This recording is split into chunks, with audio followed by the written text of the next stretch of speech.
السلام علیکم ورحمۃ اللہ۔ پیارے بھائیوں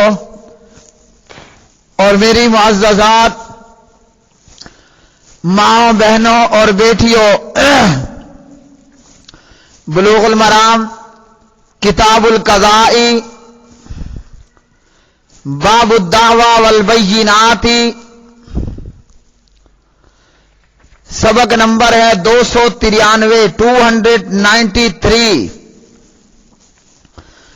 بسم اللہ الرحمن الرحیم۔ عن جابر رضی اللہ تعالی عنہ ان النبی صلی اللہ علیہ وسلم قال من حلف على منبری هذا بیمین آثمۃ تبوأ مقعدہ من النار، رواہ احمد وابو داود والنسائی وصححہ ابن حبان۔ جناب جابر رضی اللہ تعالی عنہ راوی ہیں، پیارے نبی صلی اللہ علیہ وسلم نے فرمایا، جس نے میرے اس منبر پر یعنی مسجد نبوی کے منبر پر جھوٹی قسم کھائی، اس نے اپنا ٹھکانہ جہنم بنا لیا۔ تو پیارے بھائیوں، اس حدیث سے منبر رسول مسجد نبوی صلی اللہ علیہ وسلم کی فضیلت معلوم ہوئی۔ ویسے تو جھوٹی قسم کھانا کبیرہ گناہ ہے، اور جب کبیرہ گناہ ہے تو حرام ہے، جھوٹی قسم ہر جگہ حرام ہے، لیکن جو مقام جتنے رتبے اور مقام والا ہوگا وہاں گناہ کا ارتکاب بھی اتنا ہی زیادہ ہوگا۔ ایسے ہی جیسے جو مقام جتنے رتبے والا ہے وہاں نیکی کا ثواب کئی گنا، تو وہاں ثواب جیسے کئی گنا، وہاں گناہ بھی کئی گنا زیادہ بڑا گناہ ہوگا۔ جیسے مسجد حرام میں نماز کا ثواب فی نماز 1,00,000 نماز برابر ثواب، مسجد نبوی میں 1 نماز 1,000 نماز برابر ثواب۔ تو فرمایا، جس نے میرے منبر پر یعنی مسجد نبوی میں منبر پر جھوٹی قسم کھائی، تو پھر اس کا ٹھکانہ، اس شخص نے اپنا ٹھکانہ جہنم بنا لیا۔ تو معلوم ہوا کہ جو رتبے اور مقام میں زیادہ ہوگا جو مقام، وہاں جھوٹ بھی اسی قدر زیادہ بڑا گناہ ہوگا۔ تو مسجد نبوی کے منبر پر جھوٹی قسم کھانے والا، اس نے اپنا ٹھکانہ جہنم بنا لیا۔ اگلی حدیث، عن ابی ہریرہ رضی اللہ تعالی عنہ قال قال رسول اللہ صلی اللہ علیہ وسلم ثلاثۃ لا یکلمہم اللہ یوم القیامۃ ولا ينظر الیہم ولا یزکیہم ولہم عذاب علیم، رجل على فضل ماء بالفلاة يمنعه من ابن السبيل، ورجل بايع رجل بسلعة بعد العصر فحلف له بالله لأخذها بكذا وكذا فصدقه وهو على غير ذلك، ورجل بايع اماما لا يبايعه الا للدنيا فان اعطاه منها وفى وان لم يؤته منها لم يفي، متفق علیہ۔ حضرت ابو ہریرہ رضی اللہ تعالی عنہ راوی ہے، نبی علیہ الصلوۃ والسلام نے فرمایا، 3 آدمی، 3 قسم کے لوگ قیامت کے دن اللہ ان سے کلام نہیں کرے گا،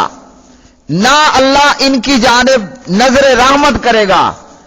نہ اللہ انہیں گناہوں سے پاک کرے گا، بلکہ ان 3 لوگوں کے لیے دردناک عذاب ہوگا۔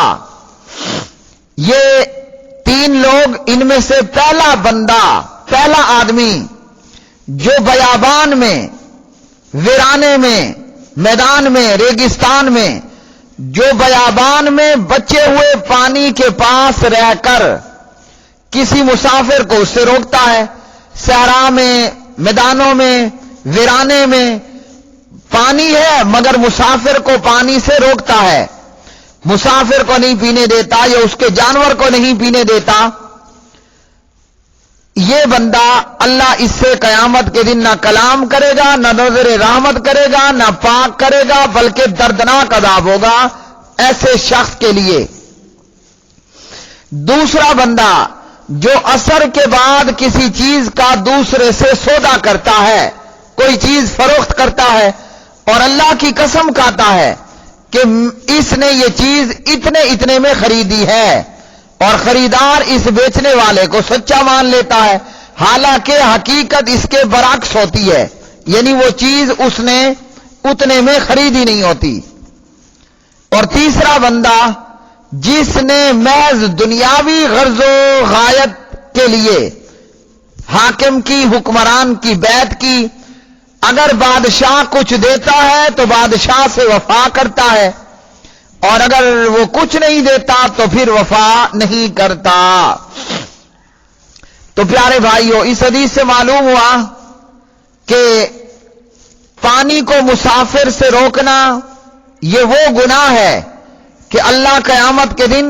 کلام بھی نہیں کرے گا، نظر رحمت بھی نہیں کرے گا، گناہوں سے پاک بھی نہیں کرے گا، دردناک عذاب دے گا۔ اور اسی طرح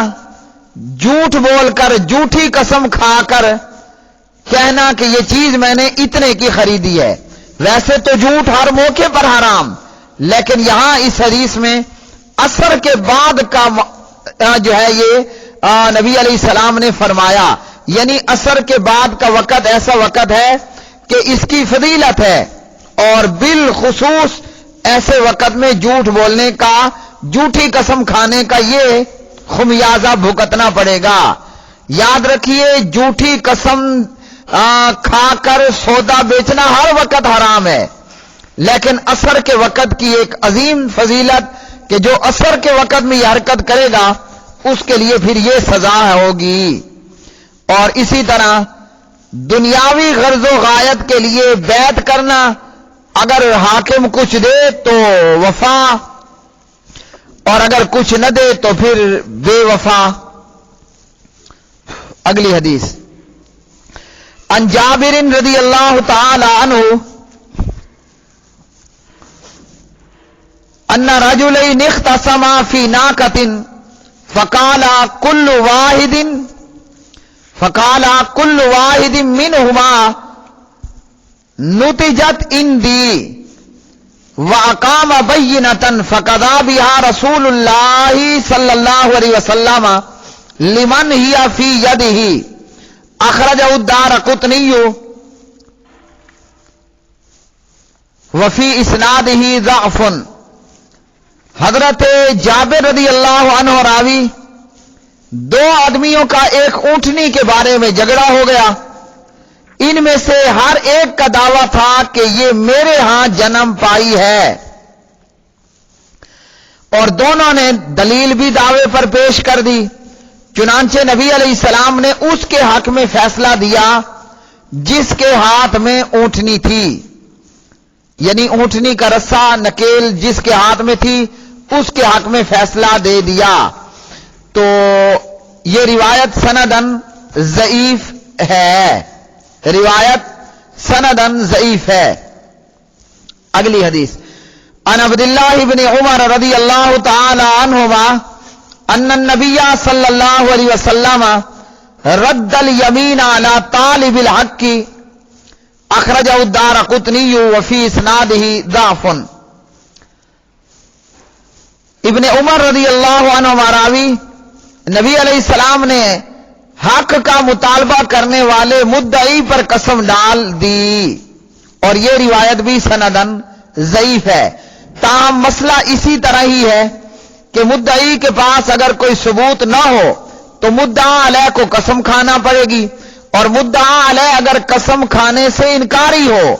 اس صورت میں مدعی سے قسم کھانے کے لیے کہا جائے گا، اور اگر وہ کھا لے گا تو وہ مال اسی کا ہو جائے گا۔ اگلی حدیث، عن عائشہ رضی اللہ تعالی عنہ قالت دخل علی النبی صلی اللہ علیہ وسلم ذات یوم مسرورا تبرق اساریر وجهه فقال الم تری ان مجزز المدلجی نظر آنفا الى زید بن حارثة واسامة بن زید فقال هذه الاقدام بعضها من بعض متفق علیہ۔ حضرت سیدہ عائشہ صدیقہ رضی اللہ تعالی عنہا راویہ ہیں، فرماتی ہیں کہ ایک دن پیارے نبی علیہ الصلوۃ والسلام بڑے خوش و خرم میرے ہاں تشریف لائے اور نبی علیہ الصلوۃ والسلام کا چہرہ انور چمک رہا تھا، آپ کے چہرے انور کے خطوط چمک رہے تھے۔ آپ نے فرمایا اے عائشہ کیا تجھے معلوم نہیں کہ مجزز مدلجی نے ابھی زید بن حارثہ اور اسامہ بن زید کو دیکھ کر کہا کہ یہ پاؤں ایک دوسرے کا جز ہیں، حصہ ہیں۔ واقعہ یہ ہوا کہ حضرت زید رضی اللہ تعالی عنہ وہ سفید رنگ کے تھے اور اسامہ زید کے بیٹے وہ سیاہ رنگ کے تھے، باپ سفید کلر وائٹ کلر اور بیٹا اسامہ وہ بلیک کلر تھا، تو لوگ اسامہ کے کالے رنگ ہونے کی وجہ سے اس کے نسب میں تان کیا کرتے تھے،